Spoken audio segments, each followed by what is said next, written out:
बिस्मिल्लाहिर्रहमानिर्रहीम अल्हम्दुलिल्लाह वस्सलातु वस्सलामु अला रसूलिल्लाह अम्मा बाद।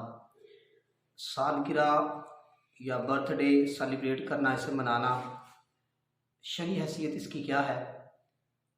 तो सबसे पहले तो ये याद रख लें, अपने योम पैदाइश को, अपनी बर्थडे या योम विलादत को याद रखना और याद करना खैर से, ये अम्बिया की सुन्नत है।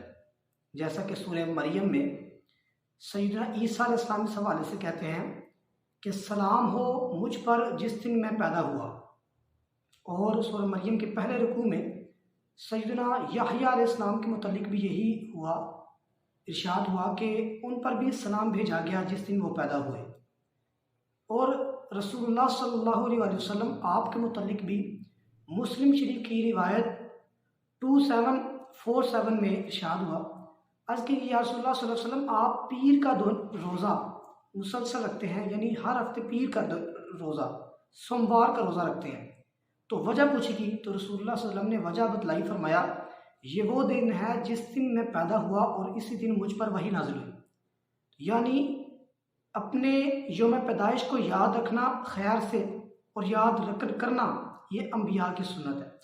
दूसरे नंबर पर शरीयत में ये जो प्रोग्राम होता है योम पैदाइश का, योम विलादत का, सालगिरह बर्थडे का प्रोग्राम, इसकी शरीयत में क्या इजाज़त है?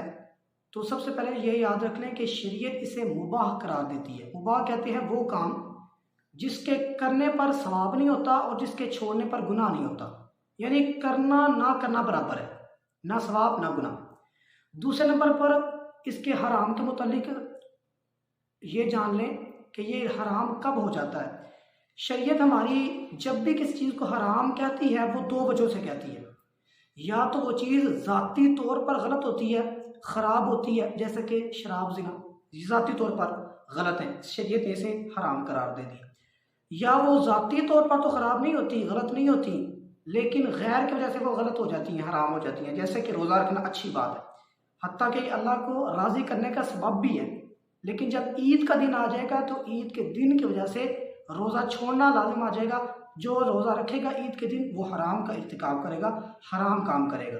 तो ऐसे ही बर्थडे ये प्रोग्राम करना, अगर इसमें खाना खिलाना यानी दावत का इत्माम किया गया है, ये तो अच्छा अमल है, लेकिन अगर इसमें खुराफात शामिल हो जाएंगी, मिसाल के तौर पर नाच गाना, नामहरमों का मिलना जुलना और डिफरेंस ख़त्म हो जाना, तो ये चीज़ें वैसे ही गलत हैं। जब ये चीज़ें इस प्रोग्राम में शामिल हो जाएंगी तो ये सारा प्रोग्राम ही गलत हो जाएगा और फासिद हो जाएगा। और आखिर में एक गलत फहमी वो ये कि ये गलत फहमी फैलाई जाती है कि ये यहूद नसारा के साथ चीज़ ख़ास है, ये उनका शियार है। और अगर कोई रसूल सल्लल्लाहु अलैहि वसल्लम की हदीस पाक भी है कि जो कोई शख्स किसी कौम के साथ मुशाबत इख्तियार करता है उन्हीं में शुमार होता है। तो क्या ये यहूद नसारा का तरीक़ाकार है जो उनके साथ ख़ास है?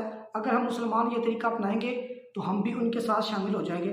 तो बात ये याद रखने वाली है, जो मुरवजा तरीका है, यानी जिसका रवाज है, एक ख़ास किस्म का एक प्रोग्राम जो मुनक्किद होता है, उसे तो हम कह सकते हैं ये यहूद नसारा के साथ इसकी मुशाबत है, लेकिन फ़ी नफ्सी इस अमल को गलत करार नहीं दिया जा सकता। अल्लाह पाक की बारगाह में दुआ है, अल्लाह रब हमें शरीयत पर पाबंदी नसीब फरमाए, आमीन सुम्मा आमीन।